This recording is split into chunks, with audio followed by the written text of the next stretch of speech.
highway. I had to do it on the highway. While other folks been working by the light of... Buenas noches, señoras y señores, jóvenes de todas las edades. Bienvenidos a una nueva edición de Crisol de Cultura, el programa de la noche de los sábados en Televisión Ferrol. Saludos cordiales a todos cuantos nos siguen a través de Internet, con particular afecto a nuestros espectadores de Hispanoamérica. Si cabe más, sobre todo hoy, considerando que el invitado que tenemos, digamos que tiene alguna relación investigadora y también, digamos, de presencia, por ejemplo, personal y de experiencia personal en Cuba, en fin, en La Habana en particular. En todo caso, es una cuestión meramente anecdótica, como digo. A ver, vamos con ese previo comentario antes de entrar en la conversación de fondo. Vamos con lo que a mí me parece que voy a acabar por llamar declaración de principios de Crisol de Cultura, siempre referido a cuestiones de actualidad, más o menos reciente, con intención crítica de noticia, a veces también a modo de homenaje, como es el caso de hoy, y naturalmente siempre vinculado a las artes, a la literatura, al mundo de la cultura en general. Y es al caso de hoy lo siguiente: Eduardo Arroyo, Darío Villalba y Francisco Calvo Serraller fueron tres notabilísimas personalidades, los dos primeros pintores y eminente crítico de arte el segundo. Eran además amigos entre ellos y compartieron juntos muchas cosas, mucha vida, y desde luego un estilo personal singular de ser y estar en el mundo del arte. Y los tres, Eduardo Arroyo, Darío Villalba y Francisco Calvo Serraller, acaban de morirse en un muy breve espacio de tiempo, unos pocos meses. El primero, Darío Villalba, el pasado mes de junio, Eduardo Arroyo a mediados del mes de octubre, y el último, Francisco Calvo Serraller, hace bien poco, apenas algo más de 15 días. Una pérdida muy sensible, pero mucho para el arte en España. Y quiero hacer breve mención de homenaje a todos ellos, reparando algo más acaso en Eduardo Arroyo, por su personalidad más, ¿cómo decir?, variada. Acaso también algo más influyente, tal vez sí. Darío Villalba, nacido en San Sebastián el año 1939, fue un pintor y fotógrafo notable, singular y de mérito sobresaliente, del que además conviene destacar su faceta, atención, de patinador sobre hielo, en la que llegó a representar a España en los Juegos Olímpicos de Cortina d'Ampezzo en el año 1956. De su parte, Eduardo Arroyo, pintor y cartelista, nacido en Madrid en 1937, estudió periodismo, que ejerció regular, pero naturalmente sí se hizo al mundo del arte, al mundo de la pintura. Asimilado a la llamada figuración narrativa, en el año 1958 viaja a París y en la tercera Bienal de París, precisamente en 1963, presentó su pintura Los Cuatro Dictadores, en la que aparecían Franco, Salazar, Hitler y Mussolini, y que naturalmente fue censurada en su exposición de Madrid en la Galería Biosca poco más tarde.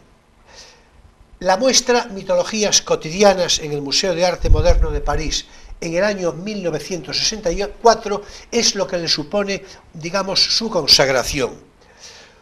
Hombre cosmopolita, elegante, culto, dedicó muchos cuadros a la España negra con cierta inspiración goyesca. Había empezado a pintar un par de años seguramente antes de morir un gran cuadro sobre las grandes personalidades de la Revolución Soviética, que ahora ya quedará inconcluso. Véase cómo por una parte los 4 dictadores y por la otra grandes personalidades de la Revolución Soviética. Naturalmente ya apunta maneras de cómo era esta historia contradictoria y por otra parte ya dije que culta, refinada y elegante, apasionante realmente de la personalidad de Eduardo Arroyo.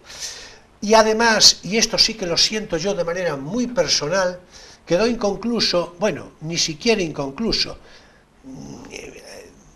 ni siquiera esbozado, me parece, un cuadro que en realidad era un proyecto quimérico, pero desde luego que a mí, repito, en lo personal me apetecía muchísimo. Y es que pretendía ilustrar la comedia humana de Balzac. Eso habría sido una labor extraordinaria, un trabajo, en fin, de una universalidad plástico-literaria espléndida. Y ya por último, mención imprescindible de Francisco Calvo Serraller, crítico de arte. Fue por un breve periodo director del Museo del Prado entre los años 1993 y 94, escritor pulcro y dotado. Uno de sus títulos mejores es La novela del artista, cultísimo, refinado en el gesto y la palabra. Le adornaba también un cierto toque de dandismo elegante. Crítico en general, ecuánime y ponderado, estaba en toda oposición a la banalidad del arte, a su mercantilización como norma de exceso. Apenas 2 semanas antes de morir, tributó un homenaje público a la memoria, precisamente de Darío Villalba, fallecido, como ya dije, su amigo, el pasado mes de junio, pintor y fotógrafo donostiarra, de quien era, como digo, muy sentido amigo. En fin, honor y memoria y todo reconocimiento a la vida y la obra de Darío Villalba, Eduardo Arroyo y Francisco Calvo Serraller. Bueno, yo quería decir a propósito de Serraller una cosa. Como vecino del barrio de Canido y, en fin, convecino de las famosas meninas, claro, que pueblan y que adornan nuestras ruinas, pues señalar que Calvo Serraller tiene uno de los mejores libros sobre las meninas, uno de los mejores libros monográficos sobre las meninas, que se llama precisamente así, Las meninas de Velázquez, en editorial TF, y que es un libro muy valioso, aunque muy difícil de conseguir. Yo creo que está agotado y sin visos de reedición, pero bueno, es un libro muy importante. En todo caso, agradezco tu comentario, naturalmente, porque todo lo que provenga de la inspiración culta de Calvo Serraller es valiosísimo seguro, sí. De tal manera que con ese subrayado que le haces está claro. Y bien, ahora vamos ya, sin más demora, con la conversación que ha de ocupar este tiempo mayor de Crisol de Cultura. Hoy vamos a hablar sobre feminismo. Ya lo anuncié la pasada semana. Vamos a hablar sobre feminismo, pero no de un modo, digamos, en fin, a fondo de militancia. Es el asunto, por otra parte, que nos sugirió el invitado de hoy, al que enseguida paso a presentar. Y a tal fin me acompaña, ya lo hemos visto, ya lo hemos escuchado, como no, como es mejor costumbre, Emilio Saldaña. Buenas noches, Emilio. Hola, buenas noches. En fin, y es nuestro invitado, vamos ya con él, Jaime López Fernández, que, como dije la pasada semana, pues yo creo que transita por este plató de Televisión Ferrol con una frecuencia que, en fin, resulta sorprendente. Bueno, esto es media broma porque, naturalmente, Jaime puede hablar de muy variadas cosas. Pero yo tengo, en fin, alguna esperanza que lo que hoy hablemos aquí con él y las veces posibles que quiera volver a visitarnos, bueno, pues aquí y con nosotros tenga un discurso un tanto más singular, diferente a lo habitual, porque es que si no, claro, es la foto fija, ¿verdad? En fin, investigador y estudioso de personas y cosas, dicho así a la pata a la llana, relacionadas de manera preferente con Galicia y por extensión con la más particularizada mención de Ferrol, de lo ferrolano. Con Jaime López tengo yo además un reconocido principio de amistad que viene de antiguo, seguramente unos largos 25 años, o acaso más, pero es que a la vez, algo más joven yo que él, bueno, los años suficientes para que pueda recordarlo, desde mi adolescencia, lo recuerdo como un prometedor concejal del Ayuntamiento ferrolano en su plena juventud, claro, con unas muy características gafas de pasta. Bueno, él nos dirá si digo bien o no, pero en todo caso, para ser exactos, se trataba del año 1970. Todo un vivo ejemplo, por cierto, de aquella nueva cara del estado de obras que representó el franquismo del desarrollo en un Ferrol industrial y comercialmente próspero, por entonces la renta per cápita más alta de Galicia. Bien, es verdad que, claro, no estamos hoy aquí para hablar de esto. ¿Acaso otro día? Sea decir, sí, también que Jaime López fue asimismo, hace algunos años, presidente del Real Coro Tosos e Froles, y lo fue además por 2 veces. Un caso de repetición presidencial inédito y único hasta la fecha en el Real Coro Tosos e Froles, como digo. Institución a la que dedicó, por otra parte, creo que es de mencionarlo, 23 años de su vida, lo cual, en fin, es un tiempito, ¿no?, por decirlo de una manera suficiente. Y porque nacido en La Coruña, Jaime, sobre cuya ciudad igualmente atesora documentación y erudiciones importantes, sé yo bien que dispone de un rico anecdotario con que adornar variadas cuestiones de la historia de Galicia, pero muy variadas. Y bueno, dígase a modo de cierre anecdótico de la vida y milagros de Jaime López, que fue asimismo el presidente en el mes de octubre del año 1974, en plena gloria y en plena juventud, diríamos, parafraseando la canción mexicana, de un curioso salón de la inventiva del que nos podrá dar noticia más concreta si así a él le parece. En fin, bienvenido, Jaime, un placer recibirte. Bueno, muchas gracias. Creo que sinceramente que, bueno, no has dicho ninguna mentira, pero bueno, has hecho un demasiado elogio de mi persona.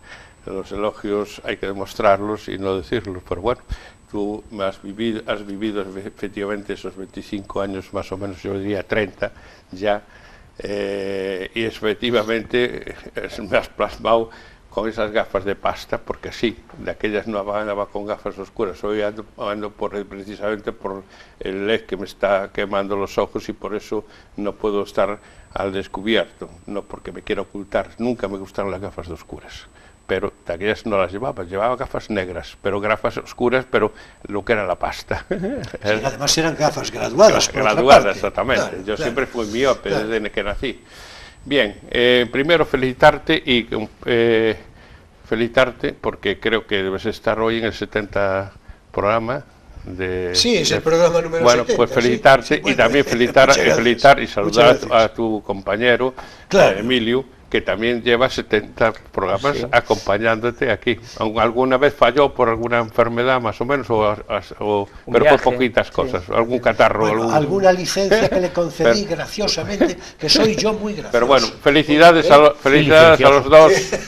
Felicidades a los dos, que no hay otra cosa que decir que es enhorabuena. Pues muchas gracias, Jaime, muchas gracias. Bueno, bien, en todo caso, permitidme una breve introducción para plantear la cuestión del feminismo, en términos históricos, mínimamente históricos, y ya después entramos en conversación. Vamos a ver, es conocido que a lo largo de los siglos XVI y XVII, no nos vamos a ir más para atrás, porque es una complicación excesiva, pero en esos siglos XVI y XVII, inmediatamente anteriores al periodo de la Ilustración, pues las mujeres estaban desde el punto de vista social, bueno, y por ahí todo seguido, en una situación francamente lamentable. Por ejemplo, no tenían acceso a la universidad, estaban desposeídas de su condición de primogénitas en favor de sus hermanos más jóvenes, la soltera estaba sometida de por vida a la tutela de su padre, que pasaba al esposo al casarse, incluyendo la propia administración de los bienes. Bueno, en fin, que va a ser a mediados del 18, precisamente, con la expansión de las ideas racionalistas, que se inicia un avance gradual en la condición social de la mujer, estableciéndose como fundamento mayor el reconocimiento, esto es muy importante, explícito de su capacidad intelectual. Puede parecer, en fin, visto desde la perspectiva de hoy, en fin, una butada, una media broma. No, pero era muy importante, resultó muy importante el reconocimiento explícito de su capacidad intelectual, similar a la del hombre cuando se daban circunstancias en formación y oportunidad semejantes. Y en consecuencia se arbitró entonces la necesidad imperativa de que la mujer accediera a la educación y a la cultura. Fue el padre Feijóo, al que ya nos tenemos referido aquí en otras oportunidades, y lo haremos algunas otras, muy seguramente, en carta expresa recogida en su Teatro Crítico, tomo primero, por aquello de la estadística, escribe en defensa de las mujeres, y serán más tarde Jovellanos, Campomanes, Moratín y otros ilustrados, y así también, atención, lo digo para los atrabiliarios, minorías selectas de la Iglesia Católica, como el cardenal Lorenzana, muy conocido, y el arzobispo Mayoral. Todos ellos trabajan, recomiendan y argumentan en esfuerzo meritísimo a favor de la mujer, de su reconocimiento social, de su necesaria, obligada y digna promoción. Al caso, y antes de las aportaciones cruciales de los escritos de Concepción Arenal y Pardo Bazán, Emilia Pardo Bazán, a favor de la causa feminista, a los que más o menos hemos de referirnos algo más tarde, es de subrayar la persona de Josefa Amar y Borbón, mujer culta y de suma inteligencia, en la que destaca su afán pedagógico, que va a tomar cuerpo doctrinal con su discurso sobre la educación física y moral de las mujeres, publicado en el año 1790. Además, sin llegar al nivel y la capacidad de Josefa Amar, pero otras mujeres antes y después se sumaron con determinación en este mismo periodo e influencia de acción, que son de reconocer leyes a propósito.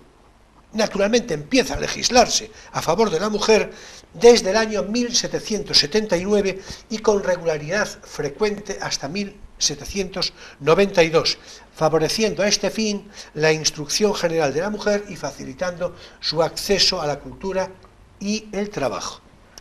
Pero todo este esperanzador comienzo, al llegar el siglo, principios del siglo XIX, en fin, todo, si no se viene hacia atrás, en todo caso, se abrevia, se acorta, se aplaza, porque hay acontecimientos en toda Europa de carácter militar y político, en fin, que van a afectar y a distraer todo este asunto.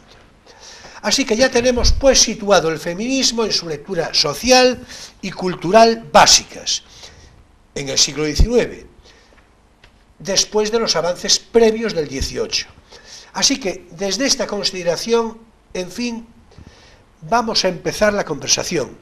Y yo le rogaría a Jaime que, sin perjuicio de que él la inicie por donde quiera, yo le rogaría que hiciera una referencia simbólica, pero suficiente, a dos mujeres ferrolanas del siglo XIX, principios del XX, que vamos a mencionar aquí de una manera expresa y con carácter testimonial.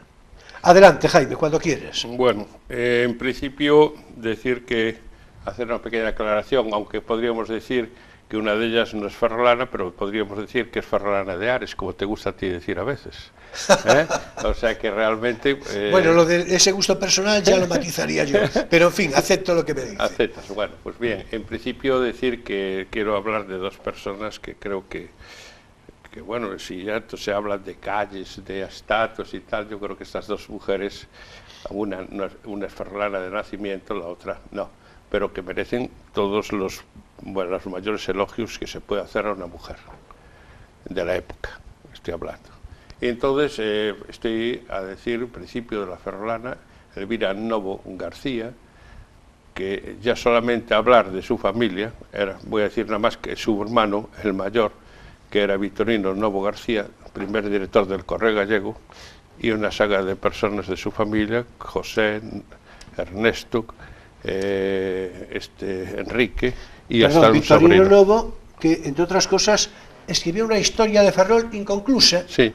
pero lo escribió una historia de Ferrol. Sí, señor, eso es verdad. Me parece muy bien lo que hayas puesto. Lo que pasa es que yo no quería incrementar la disertación. No, pero es pero bueno, paréntesis, ¿no? bien, también habría que destacar en esa familia a un sobrino de ella que se desarrolló casi toda su actividad en La Habana, que fue Adelardo Novo Brocas, Claro. Que es otro personaje de excepción, ferrolano además de Sí, nacimiento. pero centrémonos en Sí, ella, no, por Jaime. eso no me voy a... Por eso, pero decía que era importante decir, para situar un poco esta señora dónde estaba. Esta señora fue, junto con la que voy a mencionar a continuación, fueron las fundadoras de la escuela Asilo Concepción Arenal, que aún hoy un cartel de dicha escuela reza en la calle La Coruña, donde están precisamente las monjas de Cristo Rey. El Claro, el Colegio de Cristo Rey, en el frontispicio, ahí aparece escuela... Asilo Concepción Arenal. Así es. Bien, esto por un lado. Después, más adelante, voy saltando, el año 19, o sea que dentro de pocos meses se cumplirá el centenario de la fundación de lo que se llamó el Patronato Femenino, y eso ya es en exclusiva por Elvira Novo García. No quiero profundizar más porque si no me llama la atención, pero vamos a ver, pero sigo diciendo cuál fue la otra señora, que es precisamente la aresana, de la cual Ares tiene que sentirse orgulloso de tener una hija de tal calibre, que evidentemente pasó la mayor parte de su vida en Ferrol, pero bueno, ella había nacido en esa villa y tenía allí sus abuelos y sus padrinos. Puedo decir también la diferencia que esta señora era Hipólita Moinho Lago, que siempre fue más conocida por un sobrenombre que ella adoptó en todas sus publicaciones, que era Valentina Lago Valladares. Ella había nacido en el año 1852 y Elvira, que no lo dije, había nacido en 1860. De hecho, como veis, era mucho mayor, 8 años por lo menos, pero 8 años en esa época había mucha diferencia en cuanto a Disculpa, Jaime, sí. A mí no me constaba acreditación del nacimiento de Elvira, con lo cual celebro que lo digas, porque yo no lo sabía. 1800 es 29 de julio, creo que es. Bueno. Lo tengo por aquí, que lo puedes leer mejor tú, por Elvira, por ahí pon Elvira, 29 de julio. Ya, en cualquier caso. Sí, está ahí. No, está aquí en la segunda hoja, por si me equivocara. Pero creo que es 29 de julio y de 1860, sin ninguna duda. Entonces estas mujeres, que fueron íntimas amigas, hay que subrayar que fueron, no se sabe, yo no pude establecer porque me faltan suficientes documentación para poder, qué les pasó a estas mujeres. En el año 1909 entablaron una lucha, casi diría a muerte las dos, en la prensa local. Lo que pasa, claro, solamente tenemos una prensa a la vista, que puede ser el Correo Gallego, no tenemos los otros periódicos que se publican en Ferrol y por lo tanto no existe, pero la situación de lucha, después de haber sido íntimas amigas, fue verdaderamente, pero casi podríamos calificar de salvaje, que se salvó porque esta Hipólita Moinho abandonó Ferrol a raíz de 1909-1910, cuando se retira su marido, ella también se retira y se van a vivir a Bilbao con su hijo.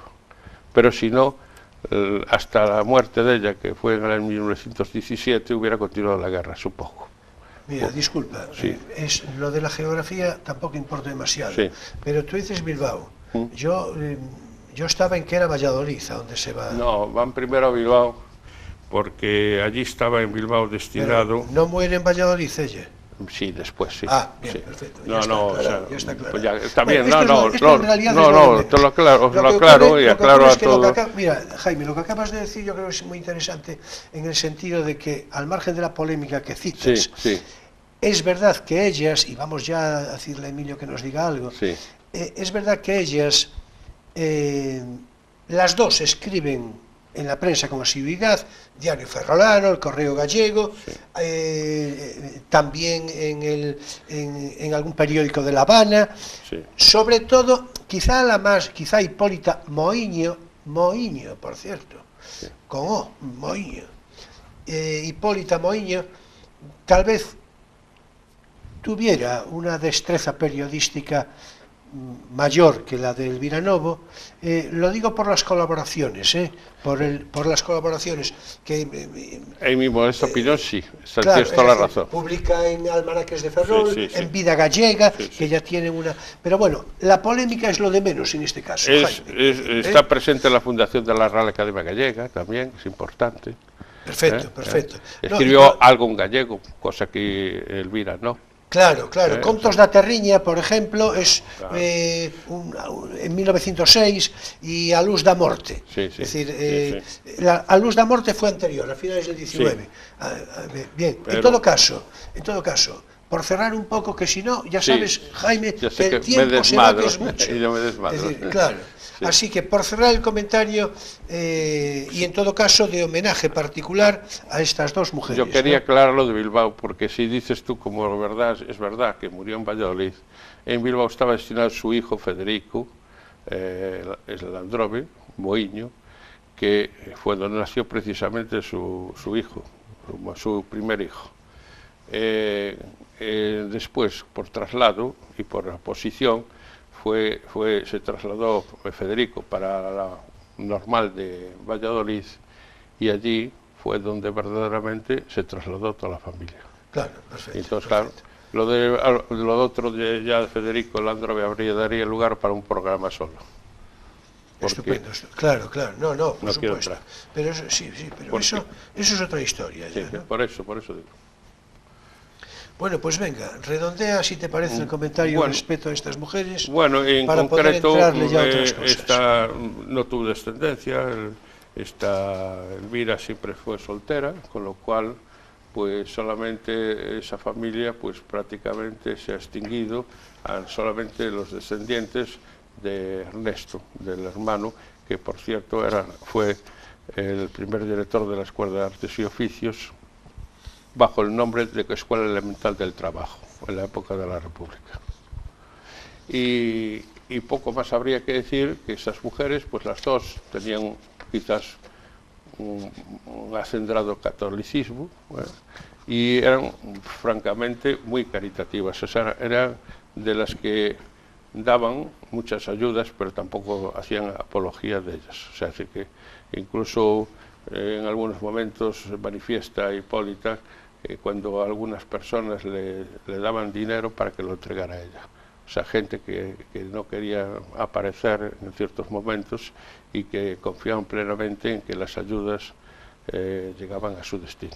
Bien, perfecto. Yo creo que con esto, es decir, tenemos que darle, en fin, el tiempo está muy ajustado ya, está esto muy complicado. Todas las semanas digo lo mismo, en fin. Vamos a ver, Emilio, dinos algo de esto a modo de, no sé, de reflexión de todo lo que hayas oído, que tampoco es... Estaba pensando cuando oía todo esto sobre el origen del feminismo, que en realidad es el tiempo del origen del feminismo en Europa, es decir, es el momento en el que se juntan por un lado los ideales ilustrados de, en fin, de filantropía universal y especialmente de impulso de la razón a través de la educación para todos, que en principio iba a ser para todos los ciudadanos, pero que luego haya ahí un germen de universalidad claro, porque no se excluye a las mujeres contra una tradición que sí que las excluía, y luego el impulso, en cierto modo, anti-ilustrado, pero curiosamente en este caso, que implementa esto de las mujeres, es decir, el impulso feminista hacia su emancipación y su educación, que es el romanticismo, donde se junta, por un lado, el fenómeno nuevo en la historia de la lectora, es decir, las mujeres no leían, y en el romanticismo, efectivamente, a través de determinados géneros menores, como la novela gótica o la novela romántica, pues aparece eso que es un fenómeno para la historia, la masa de lectoras importante, y al mismo tiempo la valoración del sentimiento.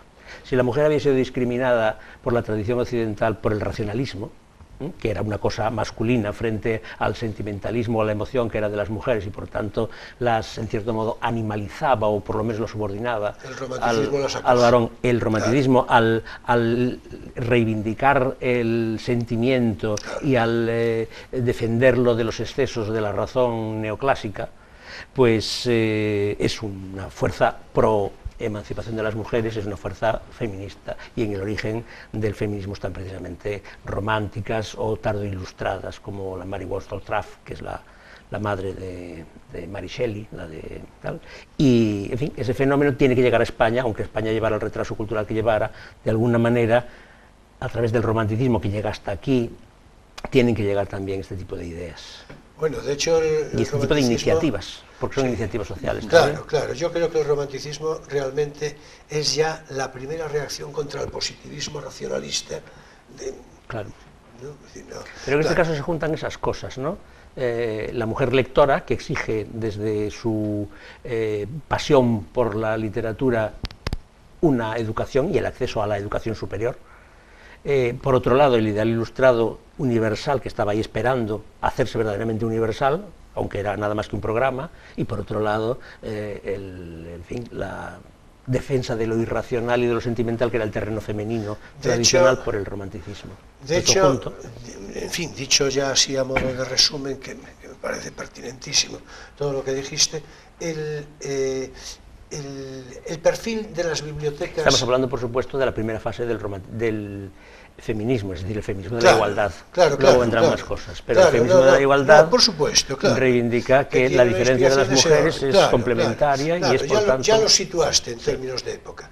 Iba yo a decir, en fin, por complementarlo desde el punto de vista literario, que el perfil de las bibliotecas de corte burgués, naturalmente, del siglo XIX, en España, acogían siempre Espronceda, Larra, Pedro Antonio Alarcón, Rosalía en ocasiones, Becker desde luego, es decir, en diferentes momentos, ¿no? Pero, y tiene algo que ver con eso, con el tardorromanticismo, ¿no? Bueno, ya la burguesía preilustrada y la, en cierto modo, aristocracia ilustrada había inventado el fenómeno de los salones, que también era un protofeminismo, porque los salones los llevaban mujeres. Sí, bueno, eso viene de la Francia de la Ilustración, exactamente, naturalmente. Exactamente. Bueno, perdón, ahora es tiempo para nuestro espacio divulgativo, no tienes por qué saberlo.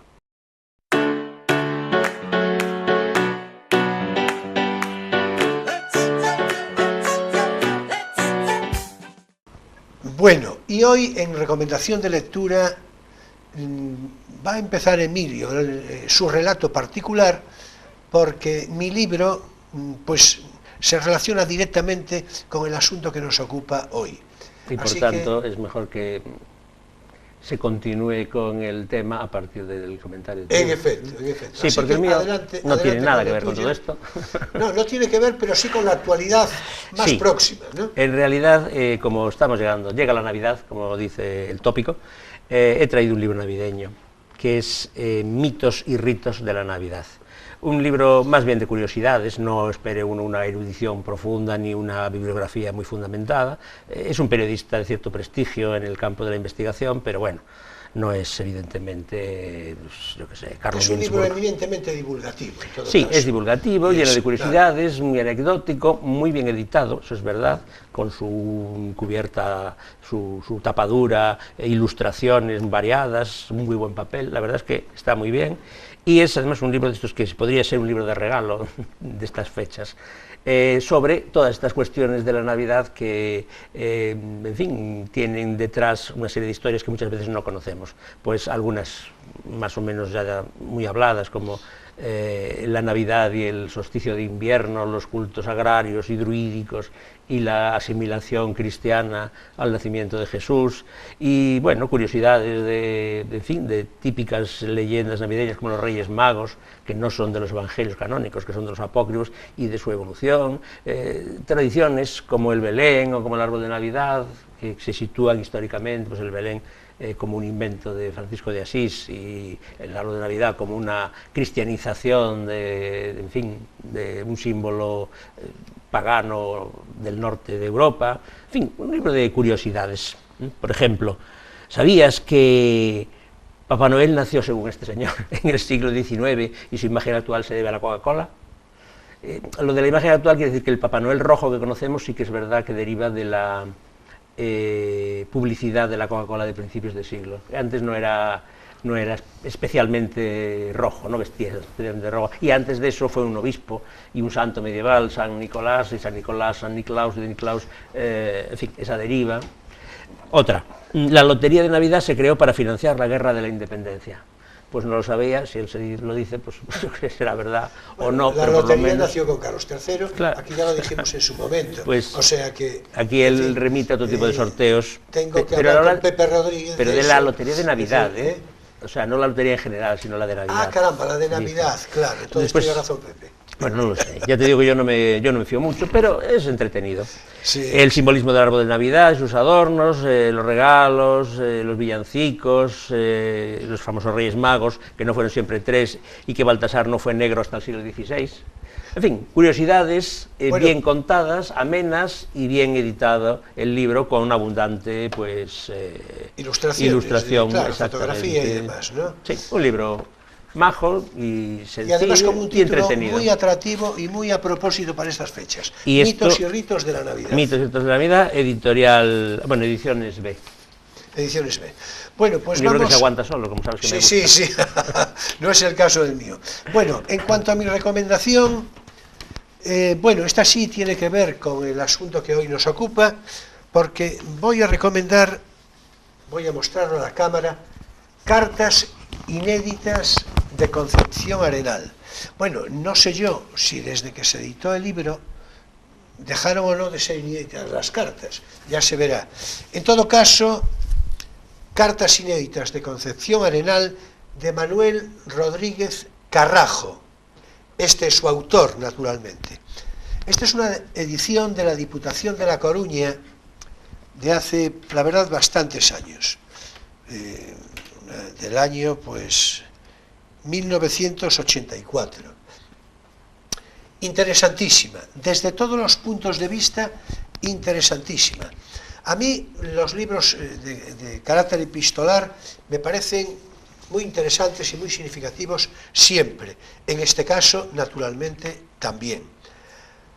Aquí se pueden ver cosas, leer cosas, acreditarlas, en fin, respecto a la evolución de la Concepción Arenal niña, a la que después accede a la Universidad en Madrid, a sus relaciones, naturalmente, matrimoniales, y las cartas que tiene desde dirigirse a sus hijos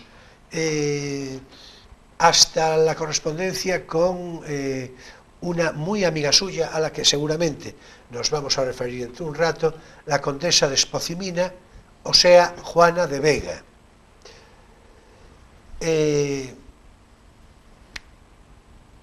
Es sumamente interesante, repito. Es un libro pues para leer y para meditar, y desde luego para tener un reconocimiento cabal y seguramente algo diferente, o bastante, de Concepción Arenal. Así que obras inéditas de Concepción Arenal de Manuel Rodríguez Carrajo, editado, repito, por la Diputación de La Coruña. Si tenéis oportunidad, no dejéis de compradlo, leedlo, y sabréis bastante más, tendréis una particular complacencia sobre el reconocimiento de la figura de Concepción Arenal. Y desde luego, claro, como no, cartas escritas en aquel lenguaje de la época del siglo XIX. Sí, que tiene ese encanto añejo. Por cierto, que no sé si está reeditado, porque esa edición no será ya... Pues no lo sé, ¿no? Incluso no sé si a lo mejor alguna editora privada lo habrá reeditado, no lo sé. Desde luego, sea así o no, merece muchísimo la pena, pero muchísimo. Y hasta aquí nuestro espacio divulgativo, no tienes por qué saberlo.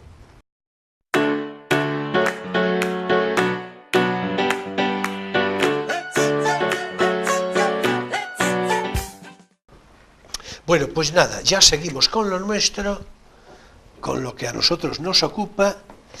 Hicimos un comentario ya breve con las aportaciones de Jaime sobre el Vira Novo e Hipólita Moiño, estas ferrolanas notables, en cierto modo abanderadas del feminismo, y por cierto, las dos maestras nacionales. Sí, Lo digo como una curiosidad que me parece que no se me olvidó decir. Pero bueno, en realidad esto, en cierto modo, es lo de menos.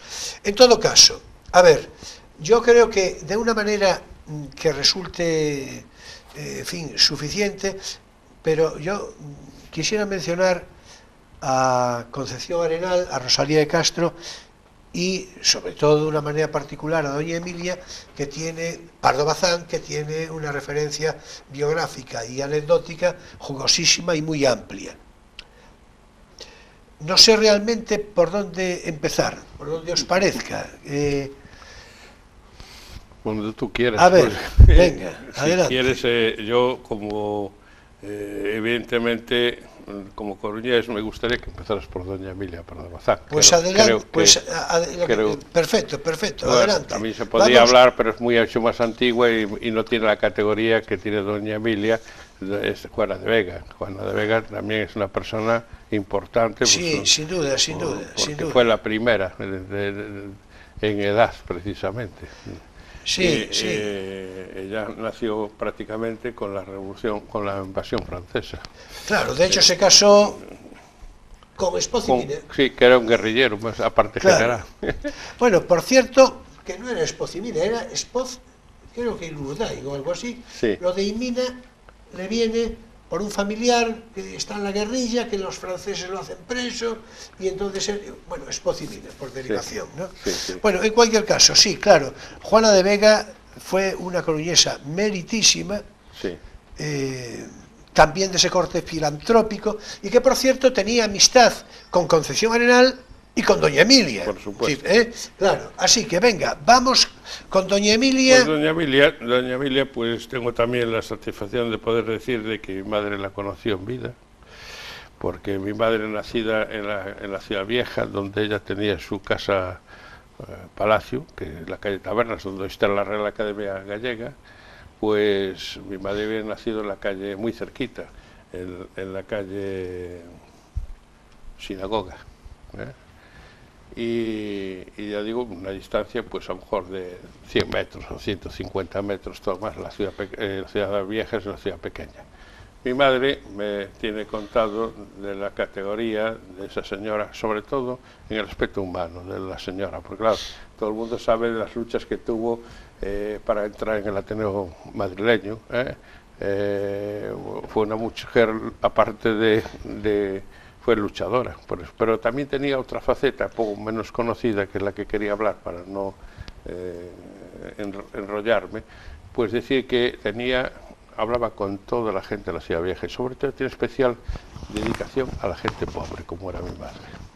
Sí, ella era caritativa, no andaba por ahí haciendo ningún explayo especial, sino que dentro de un gran secreto que casi nos ha transmitido, precisamente por eso, ella se preocupaba de la gente más modesta de la Ciudad Vieja. Y en eso puedo decir que, bueno, mi madre la recordaba, ya siendo francamente aún muy joven, pues recordaba lo bien que estaba vista doña Emilia en toda la población de La Coruña de su época.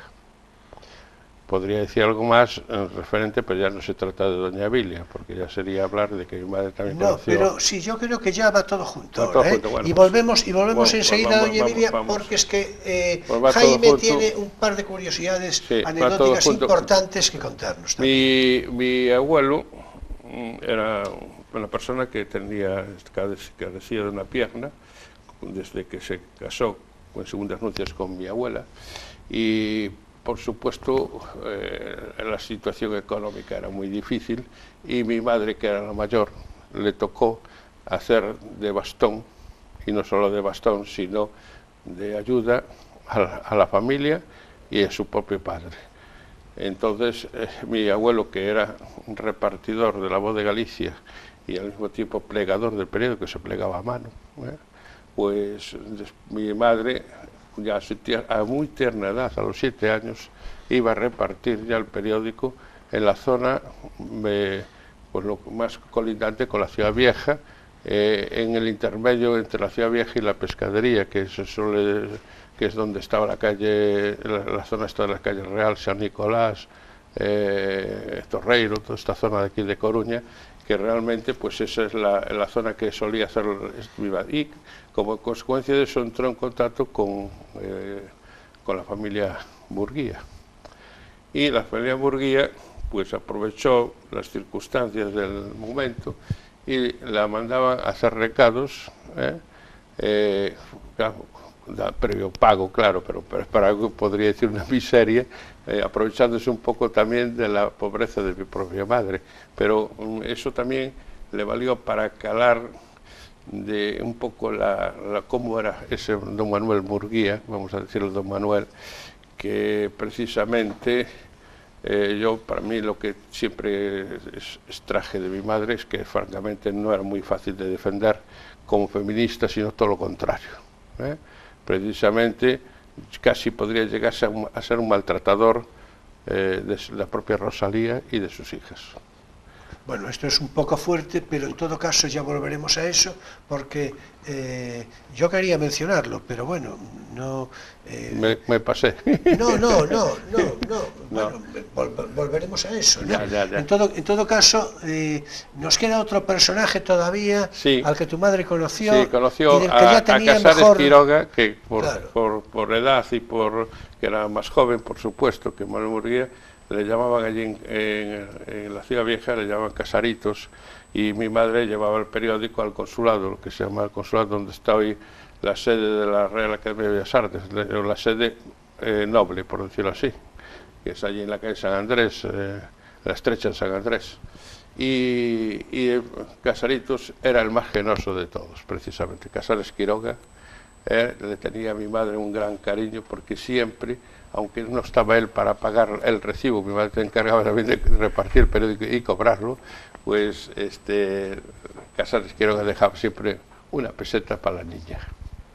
Eso puedo decir también que era un hombre sinceramente integrado en el pueblo de La Coruña también. Sí, lo de una peseta para la niña es la literalidad de lo que decía Casares Quiroga. Sí. Es decir, bueno, perfecto, tenemos que volver de inmediato. Ya cierro ahí.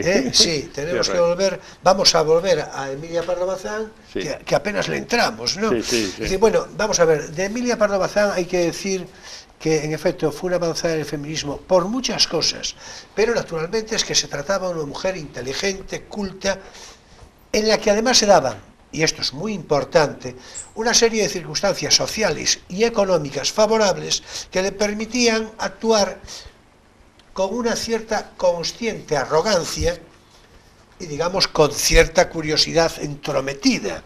Es decir, claro, no había manera de meterle mano, digo en el sentido coloquial, a Pardo Bazán, ¿no?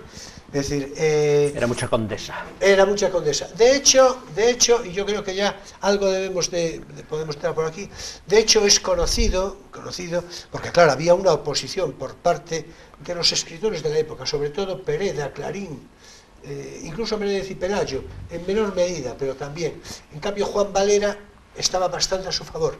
Y tengo, por cierto, interés en mencionar una frase de Juan Valera respecto a lo que él entiende por feminismo, porque yo lo entiendo exactamente igual, a día de hoy. Es decir, en fin, eso lo diré dentro de un momento.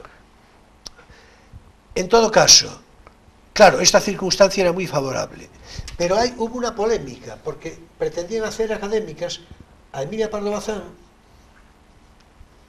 a la duquesa de Alba, y no recuerdo cuál era la otra.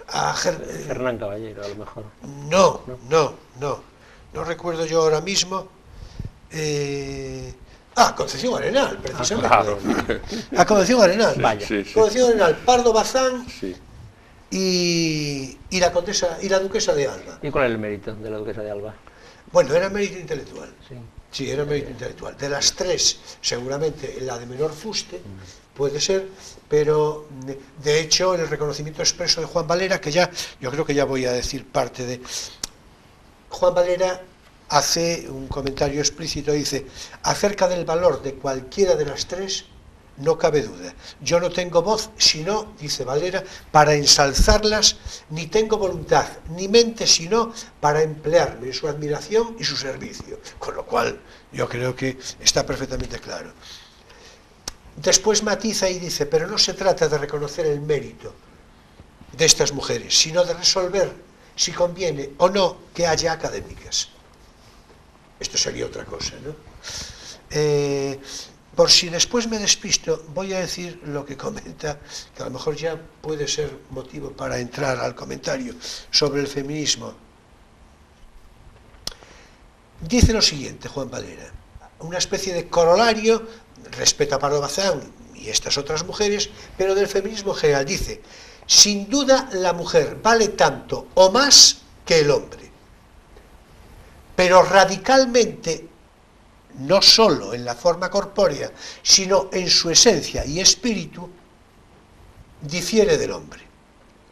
Las mujeres y los hombres se complementan y forman el género humano, dice Valera, yo estoy de acuerdo, no por ser iguales, sino por ser precisamente distintos en todo. Ya podéis entrar a debatir esto si os parece. Pues eso. Era el tiempo en el que el feminismo era el feminismo de la igualdad.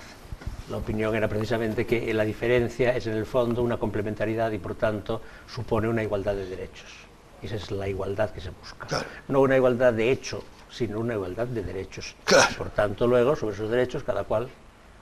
Pero claro, acceso a la educación superior... Por supuesto, respeto pero claro, al... pero ¿quién puede? Pero vamos a ver, si es que lo extraño es que haya habido un tiempo en el que no se consideraba así, pero...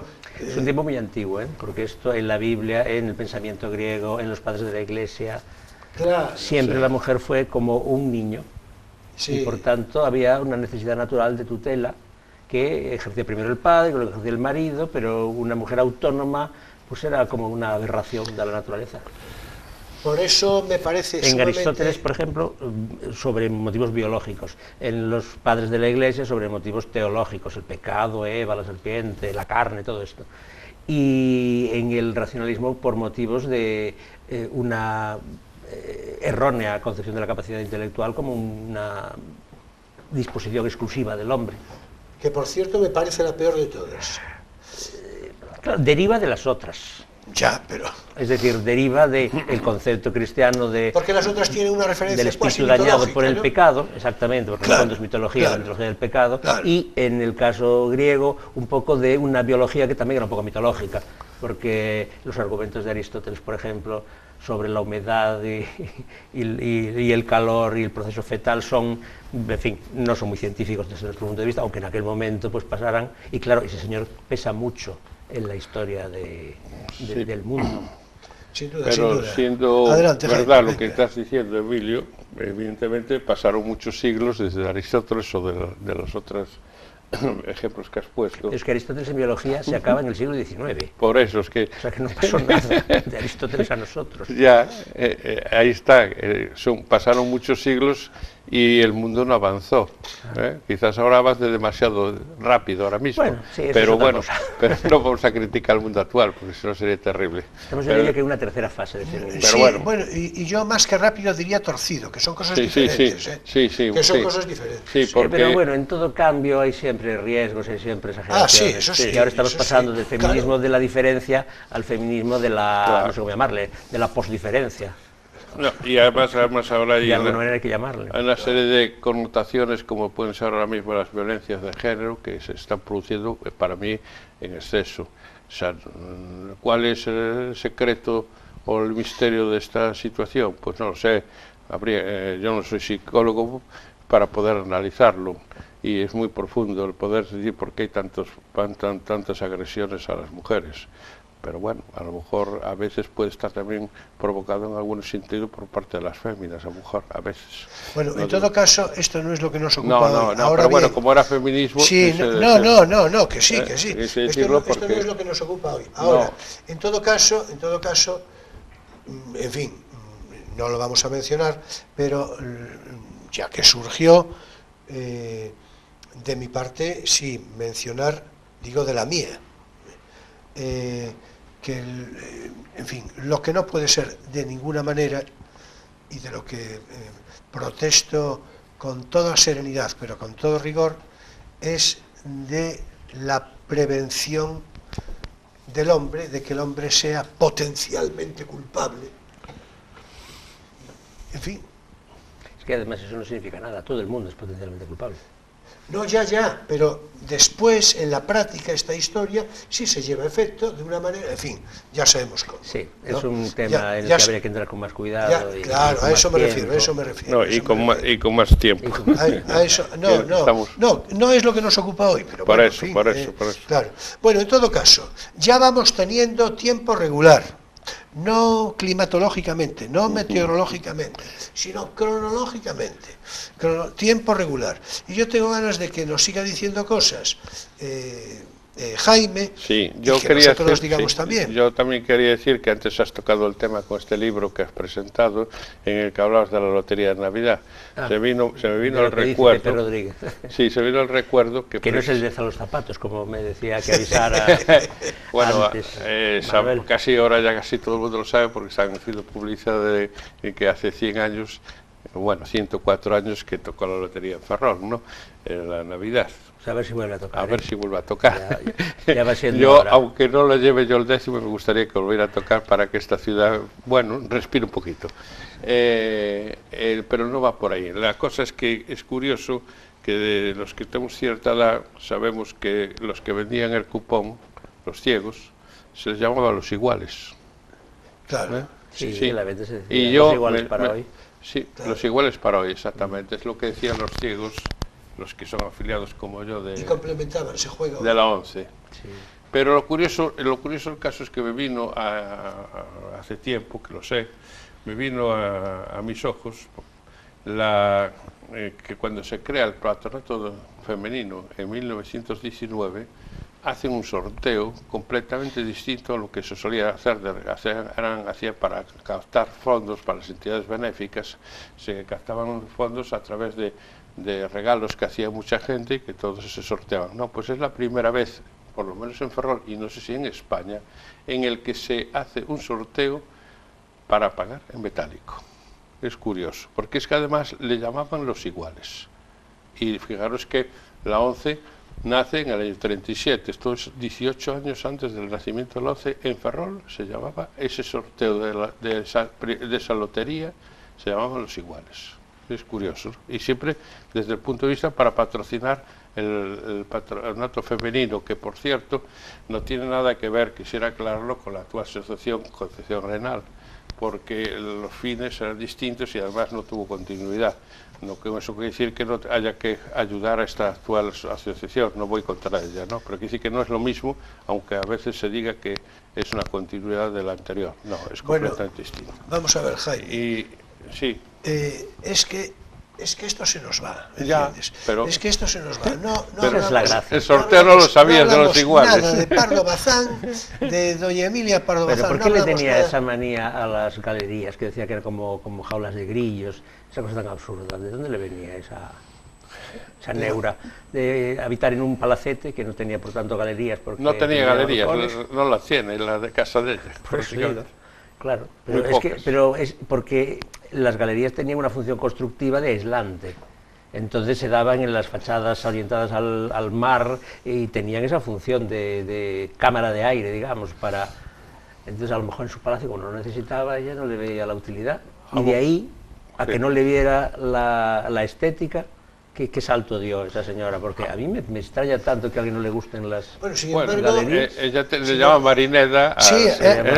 A eso iba a referirme. Sí, sin embargo, ella crea el nombre de Marineda para referirse a la Coruña, ¿no? Claro. Con lo cual, en fin, pero bueno, en todo caso, me lo permites, Julio, un momento, es que creo que las galerías hoy tan afamadas en Coruña parece que tuvieron un origen en Ferrol, ¿eh? Sí, que tuvieron. Más que en Coruña. No, claro, hablamos aquí está relacionado con la industria naval. Está relacionado con la industria naval. Sí, con sobrantes de construcción. Por eso. Ya lo hablamos. O sea que para Coruña, pues es un añadido, por decirlo así.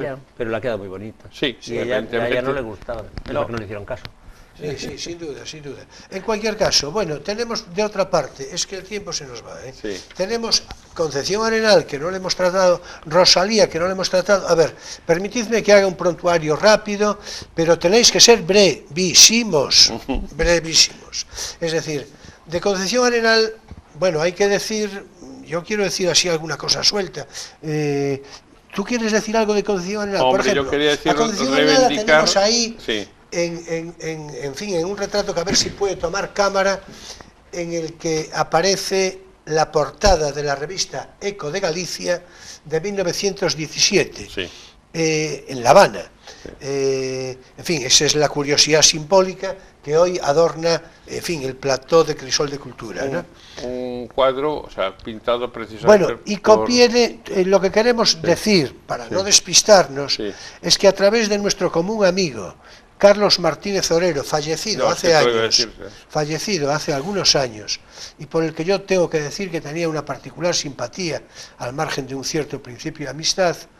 En todo caso, él, como investigador de la historia local, llegó a la conclusión de que Concepción Arenal había nacido en la calle Real, a la altura del número actual, 177, y ruego a realización que nos ilustre con la fotografía de, en fin, del portal del edificio actual, naturalmente, sobre cuya reivindicación de disponer allí una placa a propósito.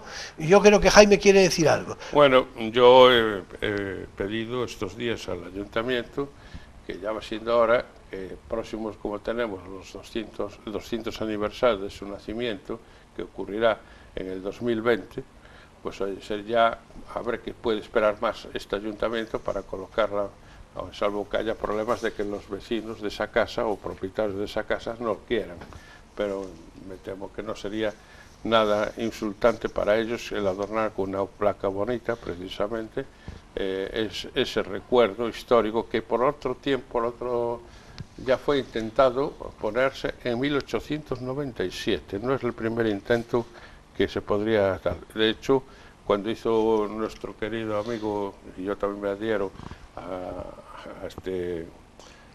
Martínez Orero, Carlos Martínez Orero, que yo me honré también con su amistad, ¿no? Y me gustaría, porque él tenía una gran ilusión que esa placa se pusiese. Yo casi que en memoria, lo hago más que en memoria de Concepción Arenal, en memoria de Carlos. Sí, por cierto, permíteme, Jaime, Sí, voy a mostrar a la cámara, sí.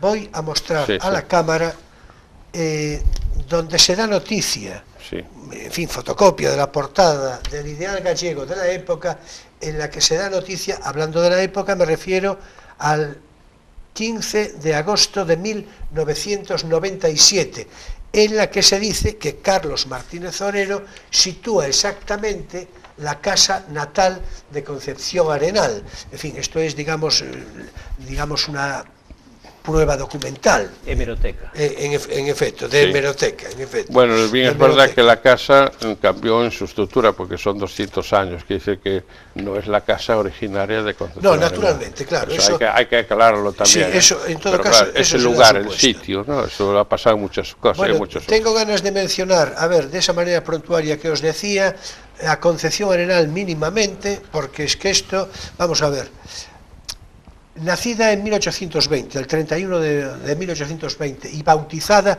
en la iglesia de San Julián de Ferrol, Concepción Arenal Ponte es hija de Ángel Arenal de la Cuesta y su madre es María de la Concepción Ponte y Tenreiro. Bien, en 1934 se traslada a Madrid al Colegio de Niñas Distinguidas. Esto es muy importante subrayarlo porque ya oí yo por ahí algunas penalidades de Concepción Arenal que no eran tantas. Junto con las primeras hijas del conde de Vigo, que eran primas de ella, acude al colegio. Le llamaban la filósofa, por razones obvias, en fin, de deformación, de interés de lectura, etc. Se dice que aprendió francés e italiano por su cuenta, sola. Y fue su madre la primera que se opuso a que ingresara en la universidad. Al final, naturalmente, bueno, la madre se opone evidentemente por razones de orden social del tiempo, Ya. ¿no? Esto es evidente, ¿no? En fin, se casa en su momento en el año 1848 con Fernando García Carrasco. Es un hombre de una cierta curiosidad desde el punto de vista literario, escribe en el periódico La Iberia, en fin. El marido fallece pronto, en 1857, y a partir de ahí tiene Concepción Arenal incluso referencias de cierta curiosidad de relaciones potencialmente idílicas, de amor. No se entienda mal, simplemente entiéndase como una referencia de que su vida sentimental algún fondo tenía. Mujer, creo que es muy importante, de profundas creencias religiosas, cita con frecuencia a Dios, precisamente en estas cartas que recomendé hace un momento y en su discurso habitual, y era manifiesto que disponía de buenos libros sobre moral y teología. Era piadosa en las formas y en el fondo, y sentía la naturaleza como algo que amaba y que gozaba muy especialmente. Bueno, el cuadro mínimo, es decir, apostillad algo respecto a Concepción Arenal, lo que gustéis. Es decir, es que no sé. Lo dejamos a Emilio porque si no agotamos el tiempo.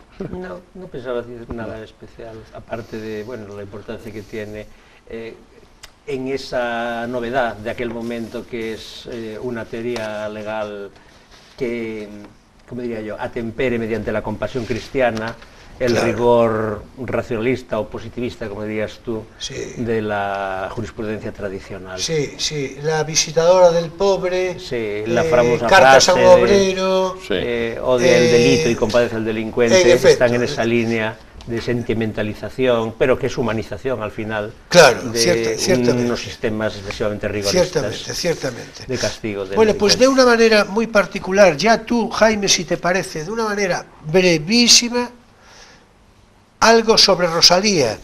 Bueno, Y su antes relación hice una acusación con bastante Murguía. fuerte. Sí. Antes hice una acusación. Y es verdad que creo que no, que la vida de Rosalía no fue precisamente un cúmulo de rosas, más bien fue un cúmulo de espinas. Bueno, yo vamos creo. a ver, sin ánimo de provocación ninguno, hay que decir que está probado y conocido documentalmente que, sin perjuicio de la querencia que Rosalía pudiera tener por escribir en gallego, Sí. en todo caso, Sí. quien le obligaba, en el sentido imperativo de obligarle Pero- a escribir en gallego, fue Murguía. Esto Pero es conocido, económicamente. esto es conocido y me temo que poco divulgado, Sí. pero es conocido. Bueno, y después de todo hay que decir una cosa: no escribe en gallego su poema a la madre, a No. la madre que no conoció, no lo escribe en gallego, lo cual a mí siempre me movió a una cierta curiosidad. Sí, sí, que está en castellano. De meditación, Sí, ¿no? sí, está en castellano. Sí. Bueno, pero también hay una connotación que quería decir que se relaciona también con Ferrol, que Rosalía no hubiera llegado hasta estos días si no fuera por la valiosa ayuda de la familia Compañel Chao. Y digo Compañel Chao porque los editores de la primera de Cantares Gallegos y posteriormente Follas Novas fueron Alejandro Chao y la imprenta, y también al mismo tiempo coeditor fue Juan Compañel. Juan Compañel, precisamente, que estaba, bueno, eran cuñados, estaba casado con una hermana de Juan Compañel y era hijo de Luis Compañel, natural de La Graña. O sea que casi empezó todo esto aquí en Ferrol. Era impresor, fueron trasladaron la actividad para Santiago de Compostela, allí quedó viuda y después quedó la viuda e hijos de Luis Compañel, que son los que se dedicaron a hacer la edición. Pero sin embargo, la edición ya de Follas Novas o el primero Cantares Gallegos ocurre ya en La Habana y en Madrid, porque conjuntamente Alejandro Chao tenía precisamente las dos sedes, tanto Madrid como La Habana.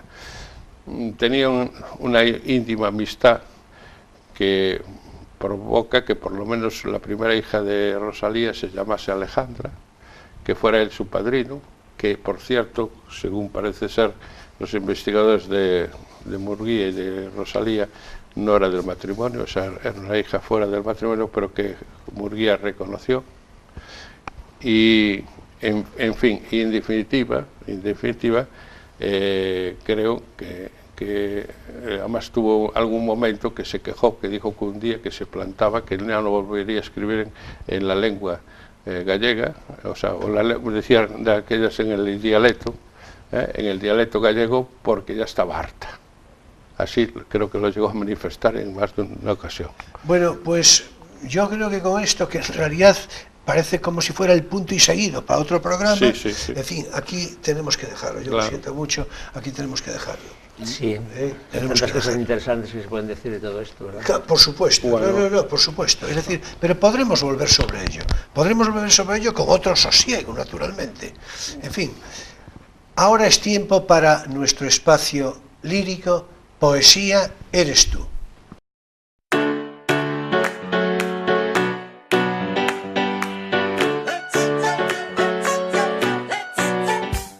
Y precisamente me parece hoy de incluir dos poemas, yo creo que muy característicos de cuanto hemos hablado. Por una parte, voy a citar un brevísimo poema, yo creo que muy poco conocido, de Rosalía de Castro. Y por otra parte, un poema mucho más conocido, pero muy conocido, de Curros Enríquez. El poema de Rosalía está escrito para Emilia Pardo Bazán, precisamente. Se ha hablado mucho, por cierto, de la antipatía que se tenían. Sí, bueno, pues este poema puede resultar revelador, ya veremos de qué, ¿no? Y por otra parte, el poema de Curros Enríquez está dedicado precisamente a Rosalía, es un poema para Rosalía de Castro.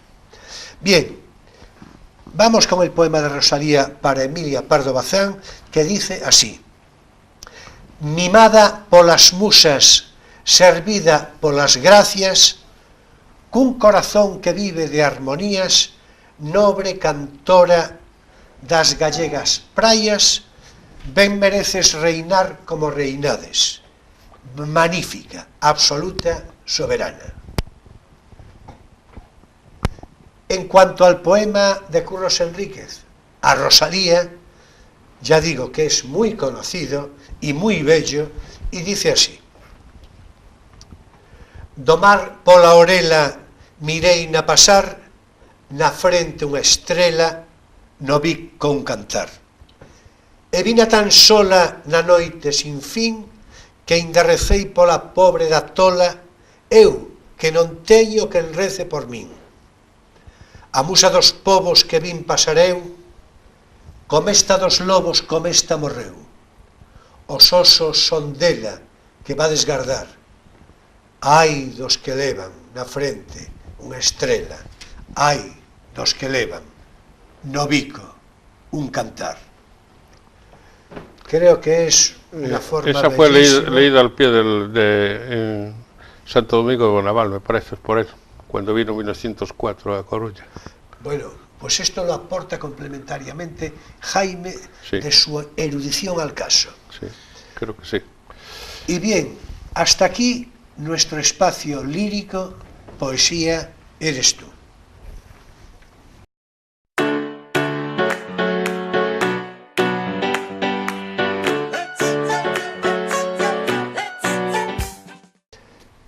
Termina aquí, naturalmente, también por hoy Crisol de Cultura en este sábado, día 8 de diciembre de 2018, Día de la Inmaculada.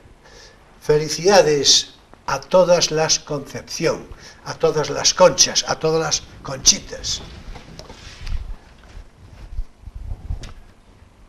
¿Me permites una felicitación? Claro, naturalmente. Pues, claro. pues que mañana domingo estaría de cumpleaños Hildegard, que nació precisamente en esta fecha hace pues 114 años, me parece. ¿Dices Hildegard o Aurora Carballeira? No, Hildegard, 10 de noviembre. Bueno, Hildegard es del año 14. 14, por eso, por 104 años. 104. Sí, Bien, 104. bien, perfecto. ¿Eh? Bueno, pues, en fin, otra muestra de la erudición de Jaime. En todo caso, Jaime, precisamente, muchas gracias por tu presencia, por tu conversación. Ya sabes que es siempre un placer. Gracias por aguantarme, tanto tú como Emilio. Es siempre un placer, ya sabes, verte, charlar contigo y todo esto. En todo caso, tendremos más oportunidad, si tú quieres, si te aprestas a ello, para el año que viene, en cualquier momento volveré a convocarte y a ver si con algo más de tiempo, ¿no? En fin, pero en todo caso, es que conversar con Jaime es muy placentero, pero es un peligro, porque precisamente por esto solo digo yo a los espectadores, urbit et orbi, porque claro, precisamente por la pormenorización y hasta sinuosa de las cosas que sabe, pues es un problema, porque circunvala mucho más que yo, que ya es decir, ¿no? Es decir, las digresiones y estas cosas. Bueno, muchas gracias también a ti, Emilio. De nada, de nada. La próxima semana estamos muy complacidos con el invitado que tenemos, ¿verdad? Sí.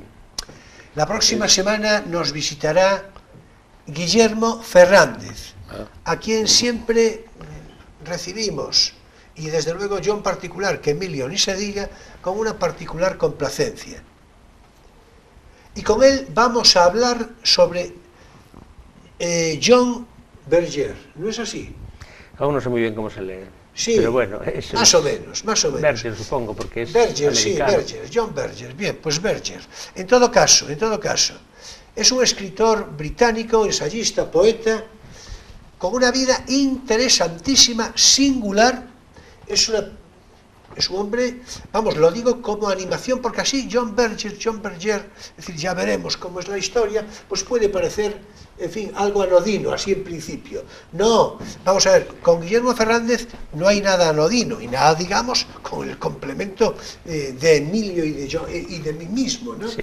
Lo que me dijo Guillermo es que va a hablar de John Berger y el tema del campo, y la ciudad. Sí, el campo y la ciudad. Que es un tema muy importante. Lo iba a citar yo, el campo y la ciudad. De todos modos, es importante hacer mención de la relevancia de la personalidad de John Berger, porque es un hombre, en fin, fue oficial de infantería al servicio del ejército británico durante la Segunda Guerra Mundial, tenía una cierta referencia de aventurero, más o menos entrecomillado, ¿no?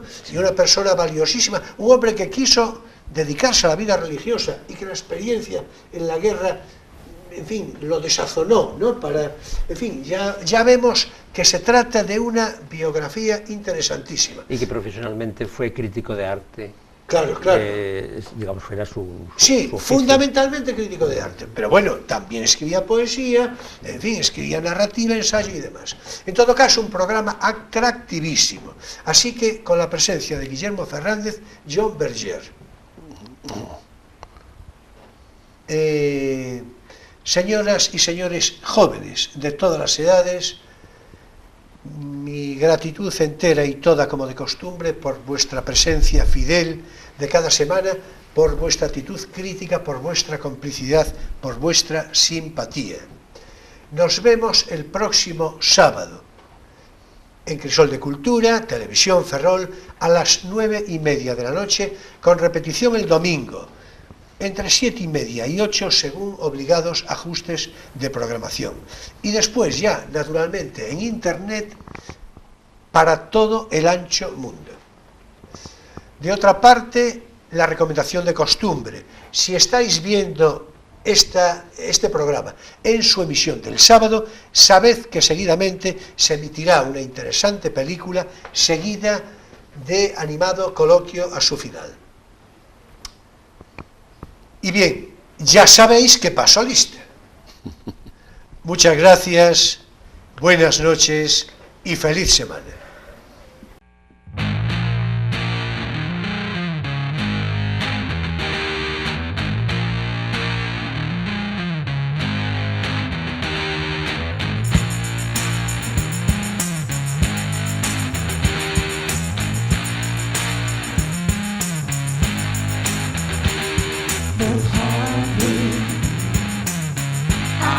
to